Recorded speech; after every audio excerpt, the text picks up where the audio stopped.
Доброе время суток, братья и сестры. Хочу рассказать на тему «Дети, роса Божья». За детей, так сказал, братья и сестры, ругать нельзя.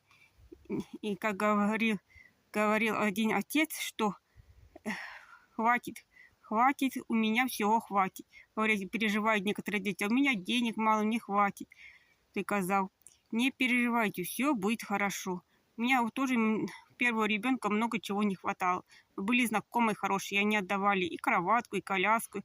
А одежку моему первому малышу привезли родственники. Так что не переживайте. Помощь всегда будет вовремя. Господь знает, что вам надо. Самое главное, чтобы ребеночек родился здоровый.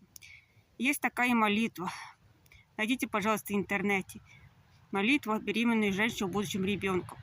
Постоянно каждый день читайте. Божье благословение, достатка, мудрости, любви Божьей, доброты по всем людям.